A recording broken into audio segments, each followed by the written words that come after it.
Hello students, how are you all? My name is Akansha Trivedi. Today I am here to teach you the very first chapter of history, the First War of Independence, 1857. So let's get started. Before starting the chapter, first we will go through the background of the revolt. What happened before, क्या हो रहा था ऐसी ऐसी चीजें जिसकी वजह से आपका रिवॉल्ट हुआ फॉर ऑलमोस्ट 100 years. अब आपको पता होगा कि ब्रिटिशर्स कब आए थे यहाँ पर, तो 1604 में आए थे. ठीक है, किसने चार्टर दिया था उन्हें? तो क्वीन विक्टोरिया ने चार्टर दिया था. उस चार्टर के थ्रू उन्हें ईस्ट के रीजन में ट्रेड करने का राइट मिल गया था. इतना क्लियर हो गया आपको? ठीक है. अब 1608 से 1757 तक उन्होंने सिर्फ ट्रेड किया. ठीक है, उन्होंने एक्सपेंशन नहीं स्टार्ट किया था. But from 1757 to 1857 almost 100 years उन्होंने अपना क्या करा, एक्सपेंशन स्टार्ट कर दिया. और उस एक्सपेंशन की वजह से क्या हुआ, जो इंडियंस थे उन्हें ऐसा लगने लगा कि ये तो हम पे अब कंट्रोल कर रहे हैं और हमारी टेरिटरी जहाँ पे हम रहते हैं उसको ही छीनना चाह रहे हैं. तो इसी कुछ आपके बहुत सारे ऐसे रीजंस थे जिसकी वजह से आपका रिवॉल्ट ऑफ 1857 हो. कोई एक रीजन नहीं था. आपके इकोनॉमिक कॉजेस भी हो रहे थे, रिलीजियस कॉजेस भी हो रहे थे, मिलिट्री कॉजेस भी हो रहे थे, इमीडिएट कॉज भी था. आपके बहुत सारे ऐसे कॉजेस थे जिसकी वजह से आपका रिवॉल्ट ऑफ 1857 हुआ. वन बाय वन हम वो सारी चीजों को देखेंगे. Okay, so for almost 100 years the British gradually expanded their control. धीमे धीमे अपना कंट्रोल वो एक्सपैंड कर रहे थे ओवर इंडिया. कहां पर एक्सपैंड कर रहे थे वो? तो वो इंडिया में एक्सपैंड कर रहे थे. ठीक है, their policies reduces the power of Indian rulers and annexed many states. अब वो कर क्या रहे थे जब वो एक्सपैंड कर रहे थे? जितनी भी टेरिटरीज थी, जितने भी रूलर्स थे, उनकी टेरिटरीज पे वो कंट्रोल करना स्टार्ट कर देते थे. और इस कंट्रोल से क्या हो रहा था, तो जो भी वहां के रूलर्स थे उनके जितने भी राइट्स थे, जितने प्रिविलेजेस थे, वो सारे खत्म होते जा रहे थे. This created widespread dissatisfaction. बिल्कुल भी सेटिस्फैक्शन नहीं हो रहा था among princes, nobles, soldiers and common people, which finally led to the revolt of 1857. तो इससे जो ये रिवॉल्ट ऑफ 1857 हुआ, इसका मतलब सिर्फ नॉर्मल पीपल नहीं इंक्लूड थे इसमें. इसमें आपके सोल्जर्स भी इंक्लूडेड थे, इसमें आपके नॉबल्स भी इंक्लूडेड थे, इसमें आपके रूलर्स भी इंक्लूडेड थे. हर एक पर्सन आपका इंडिया का इंक्लूड हो रहा था because of their own discomfort.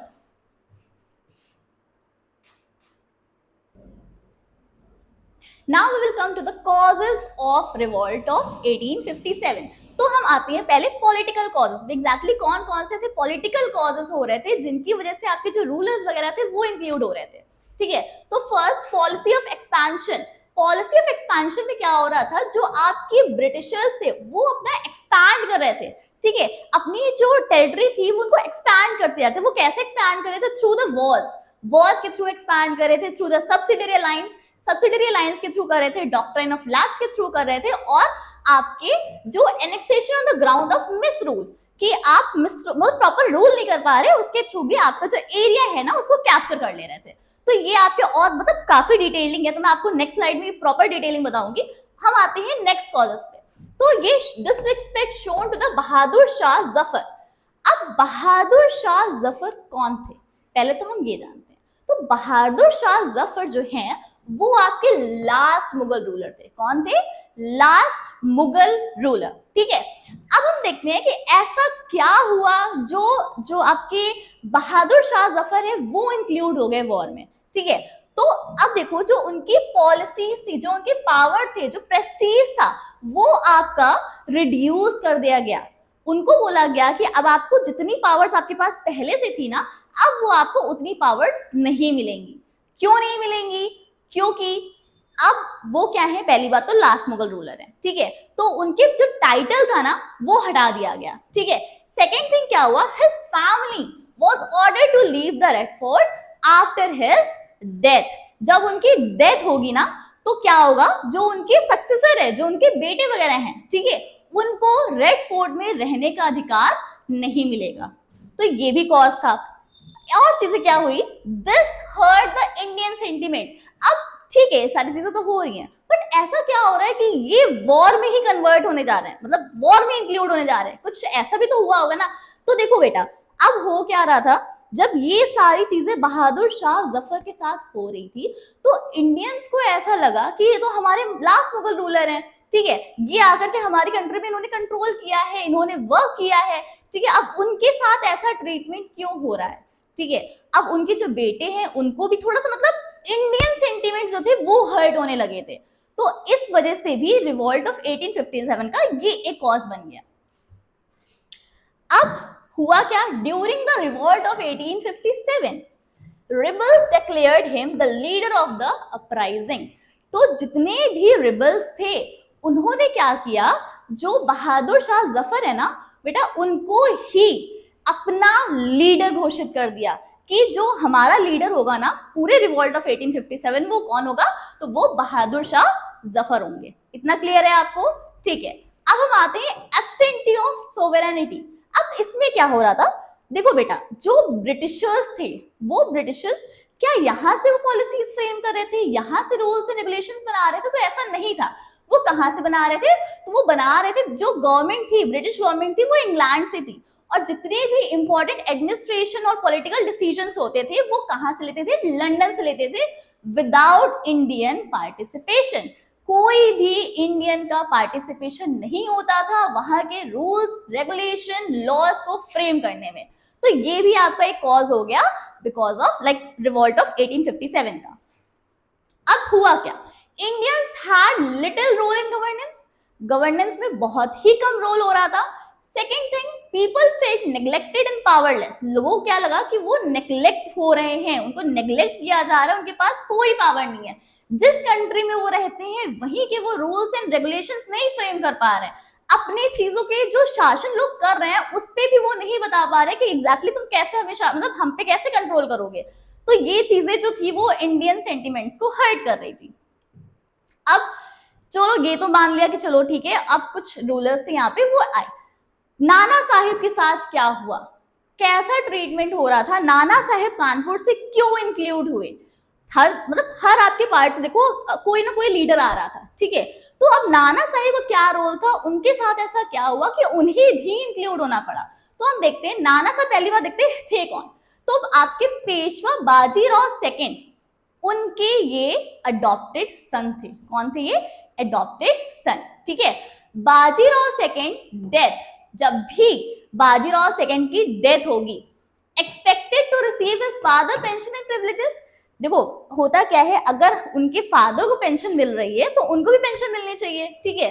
But जो ब्रिटिशर्स थे उन्होंने क्या बोला, पहली बात तो तुम एडॉप्टेड सन हो, उनके खुद के सन होते तो हम एक बार सोच भी सकते थे देने का, तुम हो कौन, तो तुम एडॉप्टेड सन हो, तो हम तुम्हें किस बेसिस पर पेंशन दें, तो उन्होंने पेंशन देने से भी मना कर दिया। इफेक्ट क्या हुआ, ठीक है, Nana Saheb felt insulted and betrayed, उन्हें लगा उनके साथ धोखा हुआ है, उनकी इंसल्ट उन्हें फील हुई, ठीक है। He became a strong opponent of British rule, British rule में जो सबसे ज्यादा मतलब स्ट्रॉन्ग अपोनेंट के रूप में सामने आए, ठीक है। Led the revolt of 1857 at Kanpur, कहां से इन्होंने रिवॉल्ट स्टार्ट किया था, तो इन्होंने जो रिवॉल्ट स्टार्ट किया था वो स्टार्ट किया था कानपुर से, तो कानपुर रीजन से आपके नाना साहब आए थे, ठीक है। Became one of the most important leader of uprising, तो जब रिवॉल्ट ऑफ 1857 हुआ ना तो उस टाइम के ये भी बहुत बड़े लीडर माने गए जब ये रिवॉल्ट हो रहा था। Is it clear? Okay, now we will come to the policy of expansion. मैंने कहा था ना आपको एक एक स्लाइड में बताऊंगी कि एग्जैक्टली पॉलिसी ऑफ एक्सपेंशन में क्या क्या चीजें थी, ठीक है, और कैसे कैसे वो एक्सपैंड करे, तो हम वहां पे आते हैं, ठीक है। तो पॉलिसी ऑफ एक्सपेंशन में क्या था, एक्सपैंड थ्रू वॉर्स, वो जो टेरिटरी थी ना उसको एक्सपैंड करे थे with the help of Wars, लड़ाई लड़के युद्ध लड़के वो आगे के एरिया को कैप्चर करते जाते, टेरिटरीज को कैप्चर करते जाते। तो फर्स्ट टाइम मैंने बोला ना जब वो आए थे एग्जैक्टली 1600 में, मान लीजिए आप आ गए थे वो, ठीक है, 1600 से 1700 ऑलमोस्ट 100 इयर्स, ठीक है, 1757 से उन्होंने लड़ना शुरू किया, तो ऑलमोस्ट 100 इयर्स वो सिर्फ ट्रेड ही कर रहे थे, ठीक है। लेकिन उसके बाद उन्हें लगा कि हम तो यहाँ पे कंट्रोल भी कर सकते हैं, हमारी ट्रेड पॉलिसीज जो हमारे टैक्सेस हैं वो और भी रिड्यूस हो सकते हैं।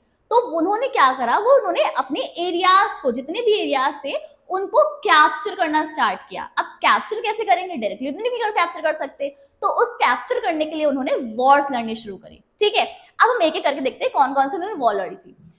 फर्स्ट बैटल ऑफ प्लासी, ठीक है, तो पहली लड़ाई थी, पहला युद्ध ऐसा था जिसमें ब्रिटिश ने बंगाल रीजन में कैप्चर कर लिया था, ठीक है। कौन कौन से लीडर थे, किसके बीच में ये युद्ध हो रहा था, तो ये आपके हो रहे थे रॉबर्ट क्लाइव और सिराजुद्दौला। तो यहाँ पे दो लोगों के बीच में, अब रॉबर्ट क्लाइव कौन थे, तो ये गवर्नर जनरल थे ब्रिटिश के, ठीक है। तो गवर्नर जनरल रॉबर्ट क्लाइव और सिराजुद्दौला, इन दोनों के बीच में ये वॉर लड़ी गई और ऑब्वियस है जो आपके रॉबर्ट क्लाइव थे वो जीत गए और जो बंगाल का रीजन था वो कैप्चर कर लिया गया, ठीक है। अब हम ये भी देख लेते हैं कि एग्जैक्टली ऐसा क्या हो रहा था, क्योंकि देखो बेटा इंडियंस तो बहुत सारे थे, ठीक है। ब्रिटिशर्स की जो मिलिट्री थी, जो ट्रूप्स थी, वो इतना नहीं था, लाइक 1:4 का रेशियो था। अगर एक ब्रिटिशर है तो 4 इंडियंस थे, पर फिर भी ऐसा क्या हो रहा था कि जो इंडियंस थे वो हारते जा रहे थे वॉर्स में। तो आपकी जो इंडियन रूलर्स थे ना बेटा, उनके पास उतनी कैवेलरी नहीं थी, उतने टूल्स नहीं थे। आपके जो ब्रिटिशर्स थे उनके पास गन्स थी, ठीक है, बहुत सारी चीजें थी। तो आपके जो इंडियंस थे ना उनके पास उतनी चीजें नहीं थी, इस वजह से ज्यादा लोग होने के बाद भी वो क्या कर रहे थे, हार जा रहे थे, ठीक है। अब हम देखते हैं जो आपका पहले तो बैटल ऑफ प्लासी हुआ 1757 में, तब आपने बंगाल रीजन को कैप्चर कर लिया। उसके बाद में आपका बैटल ऑफ बक्सर हुआ। अब देखो बेटा जो ब्रिटिशर्स थे ना उनको लगा कि हमने एक रीजन को कैप्चर कर लिया, इसका मतलब है कि हम आगे भी जीत सकते हैं, ठीक है। अब उनके अंदर लालच आ गया कि हम और भी टेरिटरीज को कैप्चर कर सकते हैं, तो सेम वही चीज उन्होंने करना स्टार्ट कर दिया। अब उन्होंने क्या किया, बंगाल जो बक्सर का रीजन है, ठीक है, बैटल ऑफ बक्सर लड़ी। अब बैटल ऑफ बक्सर लड़ी तो उससे क्या हुआ, क्या रिजल्ट मिला उन्हें, British became powerful in northern India. जो नॉर्दर्न इंडिया का रीजन था वो कंट्रोल में आ गया, ठीक है। अब नॉर्दर्न इंडिया का रीजन कंट्रोल में आ गया तो इसका मतलब है जितनी भी वहां पर ट्रेड का हो गया, ठीक है, जितनी भी वहां पे ग्रोथ होती थी वो सारी चीजें किसके अंडर में आ गई, तो ब्रिटिशर्स के अंडर में आ गई। तो उन्हें बहुत फायदा हो रहा था। कब हुआ था ये वॉर, तो बहुत इंपॉर्टेंट डेट है, 1764 को हुआ था। किसके बीच में हुआ था, तो Britishers versus Mir Kasim and Shah Alam second, तो इनके बीच में हुआ था। बहुत इंपॉर्टेंट पॉइंट्स है, बहुत अच्छे से ध्यान दीजिएगा, ठीक है। अब हम देखते हैं और क्या क्या हुए। तो आपके टोटल 5 वॉर्स हुए थे, ठीक है। अब हम आते हैं एंग्लो मैसूर वॉर। तो एंग्लो मैसूर वॉर भी हुए थे, कब से कब हुए, तो 1767 से 1799 तक हुआ था, ठीक है। इसमें कौन इंक्लूडेड था, तो हैदर अली, टीपू सुल्तान वर्सेस ब्रिटिशर्स। टीपू सुल्तान का नाम तो सबने सुना होगा, बहुत इंपॉर्टेंट लीडर थे। तो इनके बीच में ये वॉर हुई। क्या हुआ इस वॉर से, क्या हुआ, क्या फायदा हुआ, तो ब्रिटिशर्स ने जो मैसूर रीजन था उसको कैप्चर कर लिया, ठीक है, मैसूर डिफीट हो गया था इसमें। अब हम आते हैं after the Mysore war, Anglo Maratha war हो गई। एंग्लो मराठा वॉर में क्या हुआ, जो आपका मराठा रीजन था, ठीक है, मराठा पावर एंड हो गई। तो ये किसके बीच में हुआ था, तो आपका मराठास वर्सेस ब्रिटिशर्स, इनके बीच में हुआ था। टाइम पीरियड क्या था, 1775 से 1818 तक हुआ था, ठीक है, इतना क्लियर है। अब हम आते हैं Anglo Sikh war. Anglo Sikh war भी हुई थी, किसके बीच में, अब नाम से देखो बेटा क्लियर है, एंग्लो सिख है, एंग्लो मराठा है, एंग्लो मैसूर है। तो अब जैसे यहाँ पे एंग्लो और मराठा है, तो मराठा के साथ में ब्रिटिशर्स की वॉर हुई थी। एंग्लो सिख है तो सिख के साथ में ब्रिटिशर्स की वॉर हुई थी, ठीक है, सिख्स वर्सेस ब्रिटिशर्स। कब हुआ था, तो 1847 से 1845 से 1849 के बीच में ये हुआ था। हुआ क्या इससे, क्या रिजल्ट हुआ इसका, तो जो पंजाब रीजन था ना बेटा वो एनेक्स कर लिया गया, कैप्चर कर लिया गया थ्रू द ब्रिटिशर्स। इतना क्लियर है। अब हम देखते हैं जो आपका इफेक्ट क्या हुआ इसका, ठीक है। Many kingdoms lost independence. अब अगर ब्रिटिशर्स कैप्चर कर रहे हैं तो क्या उनकी इंडिपेंडेंस रहेगी, नहीं रहती है, ठीक है। तो जो वहां पे रूलर कंट्रोल कर रहा था उस रीजन को, उसकी सारी इंडिपेंडेंस खत्म हो गई। Secondly traditional rulers lost powers, power खत्म हो गई। Soldiers and nobles lost jobs, jobs जो वहां पे नोबल्स को मिल रही थी, सोल्जर्स को मिल रही थी, वो छीन ली गई उनके हाथ से, ठीक है। Fear spread among remaining rulers, तो आगे के जो रूलर्स थे उन्हें भी ऐसा लग रहा था कि अब तो मेरा नंबर भी आ सकता है, इसके बाद हो सकता है कि मैं ही हूं, मेरे रीजन को कैप्चर कर लें। तो जो सोल्जर्स, जो आपके अदर रूलर्स है ना, उनके अंदर भी ये डर बैठ गया। तो ये सारे फैक्टर्स जो थे ना वो आकर के 1857 के रिवॉल्ट में बहुत ज्यादा हेल्प हुई इसमें। ठीक है, बहुत सारे लीडर्स ऐसे थे जो भी बचे हुए रूलर्स थे, उन्हें लग रहा था कि अगर हम नहीं जुड़े, हम इंक्लूड नहीं हुए 1857 के वॉर में, तो हो सकता है आगे चल के मेरा रीजन भी कैप्चर हो जाए। तो ये भी एक बहुत बड़ा फैक्टर था। ठीक है, अब मैं साइड होती हूँ, आप इसको स्क्रीनशॉट ले लीजिए, बहुत इंपॉर्टेंट डेटा है और जल्दी से स्क्रीनशॉट लीजिए। ओके बेटा, तो आपने स्क्रीनशॉट ले लिया। ठीक है, अब हम आगे बढ़ते हैं और आगे की भी पॉलिसीज देखते हैं कि एग्जैक्टली और ब्रिटिशर्स ने क्या क्या चीजें किया। ठीक है, तो हम देखते हैं ब्रिटिशर्स ने अपनी एक और पॉलिसी लेकर के आए, वो क्या थी? Subsidiary alliance. कौन सी पॉलिसी लेकर के आए? Subsidiary alliance. ये किसने पहली बार तो इंट्रोड्यूस किया था? तो ये जो बेटा आप जो सब्सिडरी अलायंस है ना, वो लॉर्ड वेलेस्ली ने इंट्रोड्यूस किया था। किसने किया था? Lord Wellesley. ठीक है, कब किया था? तो आपका 1798 का टाइम पीरियड था जब ये पॉलिसी इंट्रोड्यूस हुई थी। अब आप पिक्चर भी देख लीजिए, लॉर्ड वेलेस्ली यही है जिन्होंने ये पॉलिसी लेकर के आए थे। ठीक है, क्या था इसमें, क्या हो रहा था? ठीक है, हम चलो ठीक है, हम मान लिए कि सब्सिडरी अलायंस आया, लेकर के आया लॉर्ड वेलेस्ली, आया 1798 में, पर क्या हो रहा था इसके अंदर, क्या क्या चीजें थी, तो हम वो देखते हैं। Indian rulers had to keep British troop and pay for their maintenance. Britishers ने क्या बोला? जो हमारे ट्रूप्स हैं वो आपके रीजन में रहेंगे। क्यों रहेंगे? आपकी सेफ्टी के लिए रहेंगे। अगर कोई बाहर से इन्वेजन होता है तो आपकी सेफ्टी हम प्रोवाइड करा रहे हैं। ठीक है, अब उसके लिए आपको करना क्या पड़ेगा? उनके जितने भी एक्सपेंसेस होंगे, जितनी भी मेंटेनेंस के लिए चीजें होंगी, वो आपको देखनी है। किसको देखनी है? इंडियन रूलर्स को देखनी है। ठीक है, अब और क्या हुआ? They could not make alliances और wage war without British permission. अब और क्या क्या चीजें थी? देखो बेटा, पहली बात तो अगर किसी से आप अलायंस करो, आप ट्रीटी क्यों करते हो? कि आपकी सिक्योरिटी रहे।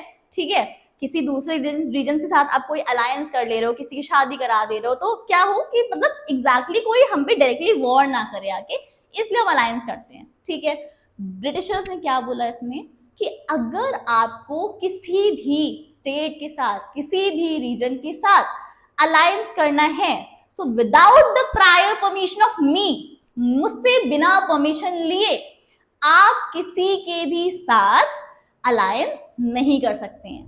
तो ये बहुत बड़ा चीज थी जो ब्रिटिशर्स ने कर दी थी। ठीक है, second thing, a Britishers resident was posted at the rulers court.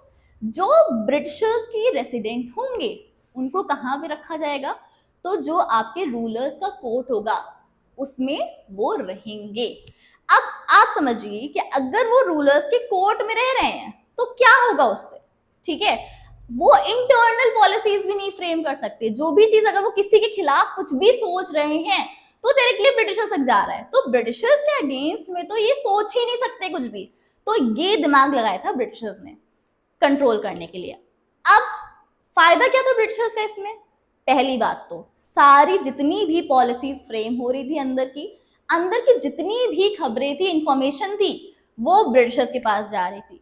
दूसरी चीज, अगर कोई रूलर सब्सिडरी अलायंस के लिए नहीं मान रहा था तो उसको directly through the Wars control कर लिया जा रहा था। तो ये आपका था। अब देखो बेटा, इसके एग्जाम्पल्स देखते हैं हम क्या क्या थे। ठीक है, तो हैदराबाद 1798 में हैदराबाद कैप्चर हो गया।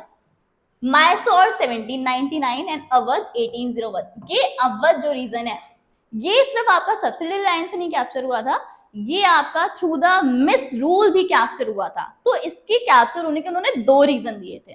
ठीक है, इतना क्लियर हो गया। अब हम आगे देखते हैं कि एग्जैक्टली इसके क्या इफेक्ट्स थे। ठीक है, रूलर लॉस पॉलिटिकल इंडिपेंडेंस। अब आप समझ लीजिए, आपके घर में कोई आके बैठ जाए तो क्या आप इंडिपेंडेंट फील करेंगे? आप कुछ भी अपनी चीजें बोल पाएंगे उसके सामने? नहीं, अपनी पर्सनल चीजें तो आप नहीं शेयर करोगे। तो एग्जैक्टली सेम रूलर्स के साथ भी हो रहा था। जो भी चीजें उनकी खुद की थी वो नहीं बोल पा रहे थे, ठीक है, जो उनके अलायंसेस बनाने थे उनको, जो भी है वो ट्रीटी साइन करना चाह रहे थे, जो भी उनके अंदर के पॉलिटिकल रीजंस हो रहे थे कि हम एग्जैक्टली क्या क्या कर सकते हैं, या अगर वो ब्रिटिशर्स के अगेंस्ट में कुछ करना चाह रहे थे तो वो नहीं कर सकते थे, ठीक है। सेकेंड, ब्रिटिश इंटरफेरेंस इन स्टेट अफेयर्स इंक्रीजेस। वही सेम चीज, जो स्टेट के अफेयर्स थे, स्टेट की चीजें थी, उसमें ब्रिटिश का इंटरफेरेंस बहुत ज्यादा बढ़ गया। क्यों बढ़ता जा रहा था? क्योंकि वो उनके कोर्ट में ही रह रहे हैं, तो जो भी चीजें वो अगर कोई भी पॉलिसी इंट्रोड्यूस करना चाह रहे हैं, अपनी स्टेट के लिए कोई भी अगर रूल्स बनाना चाह रहे, तो डायरेक्टली इन्वॉल्व हो रहे हैं ब्रिटिशर्स, तो उनको खुद का मन का कोई कुछ नहीं करने दे रहा था। Third thing, states become financially dependent on the Britishers. Britishers पर जो स्टेट्स है ना, वो फाइनेंशियली डिपेंडेंट होते जा रहे थे। क्यों? क्योंकि बेटा जो ब्रिटिशर्स है, पहली बात तो उनके पास रह रहे हैं, उनके जो मिलिट्री ऑफिसर्स है वो उनके पास रह रहे हैं, तो चीजें उनकी जो एक्सपेंसेस थे, उनकी जो मेंटेनेंस थी, वो इंडियन रूलर्स को देखते हैं, मतलब इंडियन रूलर्स ही उन सारी चीजों को देख रहे थे। तो अब क्या हुआ ना, उनकी जो ट्रेजरी थी वो डाउन होती जा रही थी, खत्म होती जा रही थी। तो अब एक्स्ट्रा मनी के लिए उनको किस पे डिपेंड होना पड़ गया? तो उनको एग्जैक्टली ब्रिटिशर्स पे ही डिपेंड हो गया, तो फाइनेंशियली भी वीक हो गए थे। तो ये आपका था सब्सिडरी लाइंस। अब देखिए इसमें जो इसका इंपॉर्टेंस क्या हुआ, ठीक है। तो अब देखो बेटा, कोई भी आपके चीजों में इंटरफेयर कर रहा है तो कहीं ना कहीं तो आपके अंदर भी गुस्सा आएगा ना। सेम आपके इंडियन रूलर्स के अंदर भी आ रहा था, ठीक है। तो जब 1857 का रिवॉल्ट हुआ तो आपके ये रूलर्स, ये जो नॉबल्स थे, ये जो प्रिंसेस थे, वो भी डिससेटिस्फैक्शन की वजह से इंक्लूड हुए उस वॉर में। Is it clear? अब आप इसका स्क्रीनशॉट ले लीजिए, मैं साइड होती हूँ।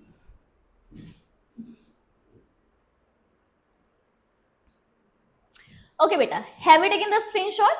अब हम आते हैं अगले टॉपिक में, जो आपका है डॉक्ट्रिन ऑफ लैप्स।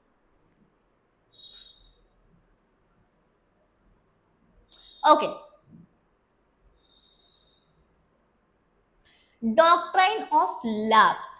पहली बात तो डी, थोड़ा सा मैं आपको स्ट्रेटजी बता देती हूँ, आप कैसे याद कर सकते हो नेम को। डॉक्ट्राइन डी से हो रहा है तो डलहौजी डी, ठीक है। तो जो डॉक्ट्राइन ऑफ लैप्स पॉलिसी थी वो कौन लेकर के आया था? तो वो लेकर के आए थे लॉर्ड डलहौजी। कौन लाया था? लॉर्ड डलहौजी, ठीक है। कब लेकर के आए थे? तो ये लाए थे 1848। कब लाए थे? तो ये लाए थे कब? 1848 में, ठीक है। अब ये थी क्या पॉलिसी, हमने तो देख लिया कि कौन लेकर के आया और कब लेकर के आया। ये आपके हैं बेटा लॉर्ड डलहौजी, ठीक है। कौन लेकर के आया और कब लेकर के आया, मतलब हमने तो इससे पढ़ लिया है कि कौन लेकर आया और कब लेकर के आया, ठीक है। अब हम देखते हैं एग्जैक्टली इसमें क्या हो रहा था। जो आपका डॉक्ट्रिन ऑफ लैप्स है ना, इसमें क्या क्या चीजें हो रही थी। तो ये डॉक्ट्रिन ऑफ लैप्स जो पॉलिसी थी ना, इसके थ्रू जो भी इंडियन स्टेट्स थे, उनके जो मतलब जो भी रूलर्स थे, अगर उनका कोई भी खुद का मेल हायर नहीं है, ठीक है, अगर वो उनकी डेथ होती है और उनका खुद का मेल हायर नहीं है, तो उनकी जो भी स्टेट होगी वो एनेक्स्ड हो जाएगी directly to the Britishers. Britishers directly उसको कैप्चर कर लेंगे, ले लेंगे, ठीक है।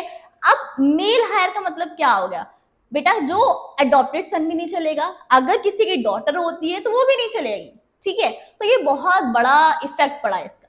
अब हम इसके फीचर्स देखते हैं। Doctrine of lapse was introduced by Lord Dalhousie, वही सेम चीज बताया मैंने आपको। इसके थ्रू क्या हो रहा था? According to this policy, if an Indian ruler died, अगर इंडियन रूलर मरता है without a national male heir, खुद का उसका मेल हायर नहीं है, his kingdom would automatically became the part of British Empire। तो ब्रिटिश एम्पायर का जो उसका किंगडम है वो ऑटोमेटिकली चला जाएगा। ब्रिटिश को मतलब ब्रिटिशर्स को कुछ भी नहीं करना पड़ेगा, डायरेक्टली उनके अंडर कंट्रोल में आ गया है वो एरिया। तो ये तो बहुत अच्छा हो गया उनके लिए कि हम तो लड़ भी नहीं रहे हैं, हमारा पैसा भी नहीं जा रहा, हमारी मिलिट्री भी नहीं जा रही, फिर भी हमें एरिया मिलता जा रहा है, टेरिटरी हम एक्सपैंड करते जा रहे हैं। तो ये ब्रिटिशर्स के लिए तो बहुत अच्छा था। लेकिन अब जो इंडियन रूलर्स थे उनके लिए तो नहीं अच्छा था ये। तो ये कहीं ना कहीं उनके सेंटिमेंट्स को हर्ट करने लग गया कि एग्जैक्टली अगर मेरा खुद का बेटा नहीं है, हमारा अडॉप्टेड सन है, तो हमसे चीजें ही ले रहे हो, हमारी टेरिटरी हमसे ले रहे हो, ठीक है। इसके फीचर्स देखिए। Adopted son were not recognised as legal heir. वही सेम चीज मैंने बताई, अगर अडॉप्टेड सन है तो एज अ लीगल हायर उसको नहीं माना जाएगा, ब्रिटिशर्स नहीं मानेंगे। Second thing, the British had the right to annex such state, उन स्टेट को एनेक्स करने का ब्रिटिशर्स के पास राइट है, अधिकार है। तो ये बहुत बड़ी चीज थी। Third, the policy was applied without considering Indian tradition.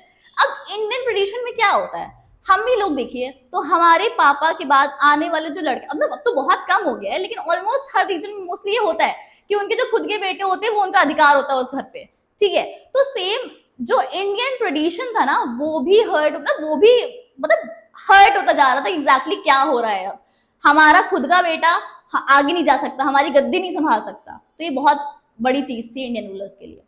अब देखिए इसके इफेक्ट क्या पड़े। इंडियन रूलर्स फेल्स इनसिक्योर, उनको इनसिक्योरिटी फील होने लग गई कि हम तो अब इनसिक्योर हो गए, हमारा कोई भी लीगल हायर नहीं है, मेल हायर नहीं है, तो हमसे तो छिन जाएगा अभी ये। तो ये इनसिक्योरिटी क्रिएट हो गई। Second thing, royal families feared losing their kingdoms, same चीज, जो रॉयल फैमिलीज थी उनको लग रहा था कि हमारा किंगडम हमसे छीन लिया जाएगा। Third, the policy violated Indian customs regarding adoption, जो भी एडॉप्शन करते हैं उनसे कोई मतलब नहीं होगा क्योंकि एडॉप्टेड सन को माना ही नहीं जा रहा है, तो ये भी अफेक्ट हो रहा था। Created wide spread anger among princess, princess में क्या हो रहा था, गुस्सा बढ़ता जा रहा था। क्यों गुस्सा बढ़ता जा रहा था, क्योंकि उनको तो यही लगता था ना कि आगे तो मैं ही संभालूंगा, आगे का राजा तो मैं ही हूं, तो उनके भी जो सेंटिमेंट्स है वो तो ऑब्वियस है कि हर्ट होंगे। तो ये बहुत बड़ा फैक्टर होता जा रहा था, ठीक है। अब देखिए कैसे कनेक्शन हुआ रिवॉल्ट में। पहली बात तो अगर आपसे कोई आपका घर छीने तो क्या आप लड़ेंगे नहीं, सेम चीज इनके साथ भी हो रहा था कि इन्हें लग रहा था कि अब हमारी जो किंगडम है वो हमसे छिन जाएगा।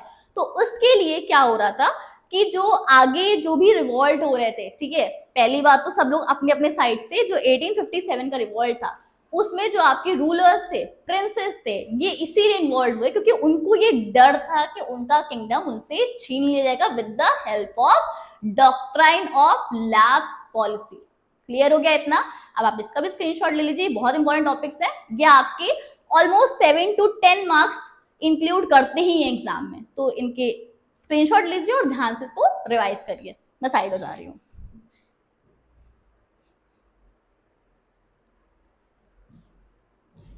ओके बेटा, have you taken the screenshot? ठीक है, अगर आपने स्क्रीनशॉट ले लिया तो हम आगे टॉपिक में बढ़ते हैं। अब देखिए मैंने आपसे बोला था ना कि सिर्फ वॉर्स नहीं हो रही थी, सिर्फ डॉक्ट्रिन ऑफ लैप्स नहीं था, सिर्फ सब्सिडियरी अलायंस नहीं था, और भी चीजें थी जिसकी वजह से वो एक्सपैंड कर रहे थे अपनी टेरिटरी, ठीक है। तो अब चौथा रीजन क्या है, क्यों एक्सपैंड कर रहे थे, क्या पॉलिसी थी जिसके थ्रू वो एक्सपैंड कर रहे थे? तो आपका था annexation on the ground of मिसरूल।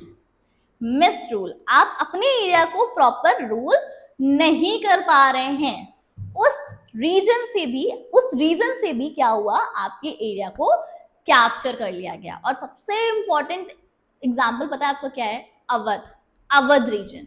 जो अवध रीजन था ना उसको इसी के थ्रू कैप्चर किया गया था कि आप अपने एरिया को ही प्रॉपरली रूल नहीं कर पा रहे हैं, और आप रूल नहीं कर पा रहे तो हम रूल करेंगे, हम कंट्रोल करेंगे। तो ये रीजन दिया गया था, बट ये रीजन नहीं था। अभी हम देखते हैं आगे। Okay, so annexation on grounds of misrule, the British annexed state by accusing rulers of poor administration. Important example is Awadh under Wajid Ali Shah. तो अवध के रूलर कौन थे? वाजिद अली शाह, ठीक है। तो अवध को इसीलिए कैप्चर कर लिया गया कि वो प्रॉपरली उस एरिया को क्या कर रहे हैं, रूल नहीं कर पा रहे हैं। अब क्या ये रियल रीजन था? ब्रिटिश ने क्या क्लेम किया?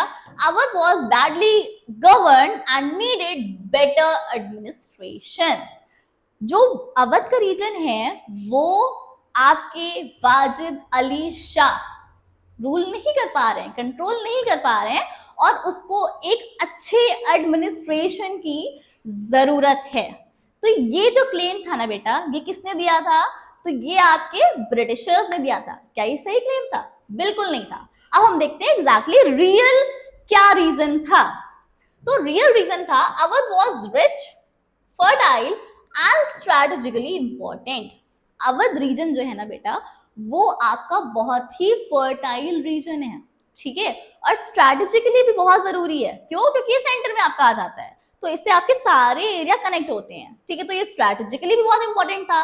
सेकेंड थिंग, आपका बहुत ही ज्यादा फर्टाइल रीजन भी था, तो इससे उनका ट्रेड भी अच्छा होता, उन्हें इकोनॉमिकली वो बहुत ज्यादा उनकी ग्रोथ होती, ठीक है, तो ये रियल रीजन था। अब देखिए, the Britishers wanted complete control over this region, उनको कंप्लीट कंट्रोल चाहिए था इस रीजन में, इसलिए उन्होंने ये पॉलिसी लेकर के आए, ठीक है। इफेक्ट क्या पड़ा इसका? Nawab Wajid Ali Shah was remove from the power, power से उनको हटा दिया गया, उनकी गद्दी से उन्हें हटा दिया गया, ठीक है। Second thing, soldiers, zamindars and nobles lost privileges and employment, ठीक है, तो जो भी सोल्जर्स थे, जो आपका अवध रीजन है ना, उसमें मोस्टली लाइक मुझे एग्जैक्ट डेटा तो नहीं याद है, बट मोस्टली 1 लाख सोल्जर्स थे जो आपके सिर्फ अवध रीजन से आते थे, ठीक है, तो बहुत ज्यादा सोल्जर्स इस रीजन से थे। सेकेंड थिंग, जमींदार्स, ठीक है, अब जमींदारी सिस्टम तो चलता ही था, तो जो वहां के जमींदार थे उनकी पावर्स भी उनसे छीन ली गई, ठीक है, जो नोबल से उनकी भी पावर्स और एम्प्लॉयमेंट उनसे छीन लिया गया, ठीक है, तो ये बहुत बड़ा इफेक्ट पड़ा सब पे, नोबल्स पे भी पड़ा, जमींदार्स पे भी पड़ा, ठीक है, सोल्जर्स पे भी पड़ा, और जो वहां के जो पब्लिक थी, ठीक है, इंडियंस थे, उन पे तो पड़ा ही पड़ा, ठीक है। अब हम आगे देखते हैं कि क्या public resentment against the British increase, मतलब जो लोग थे उनका जो गुस्सा था, ठीक है, वो ब्रिटिशर्स के लिए बढ़ता ही गया। समझ में आ गया इतना? अब हम आगे देखते हैं कि एग्जैक्टली इसके क्या इंपॉर्टेंस थे 1857 के रिवॉल्ट में। 1857 का जो रिवॉल्ट हुआ था उसमें इसका क्या इंपॉर्टेंस था, क्या रोल था इसका भी, ठीक है। तो many sepoys belong to Awadh and strongly opposed its annexation and making it a major cause of the revolt. Same चीज मैंने बोला, जो वहां के मिलिट्री ऑफिसर्स थे, ठीक है, जो भी वहां पर आपके जो अवध रीजन था, इसमें जितनी भी मिलिट्री थी वो मोस्टली आपके अवध रीजन से ही आती थी, और उनकी एम्प्लॉयमेंट, अगर आपका अवध रीजन ही छीन लिया गया तो उनकी भी तो जॉब्स गई ना, तो उनका सबसे बड़ा रोल हुआ जब 1857 का वॉर हुआ, तो सबसे बड़ा जो आपके मिलिट्री का इंक्लूड हुआ, आपके जमींदार थे, वो सब इंक्लूड हो गए उस वॉर में, और इनके अंदर ये आ गया कि अब तो हटाना ही है, ठीक है, तो ये आपका मेन रीजन था। अब आपका जो ये वीडियो है बहुत ज्यादा एक्सटेंड होता जा रहा है, तो आगे का टॉपिक जो भी आपके हैं यहाँ पर,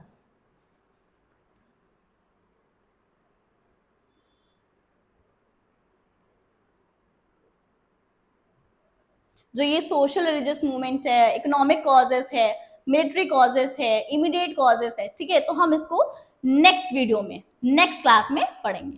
थैंक यू ऑल।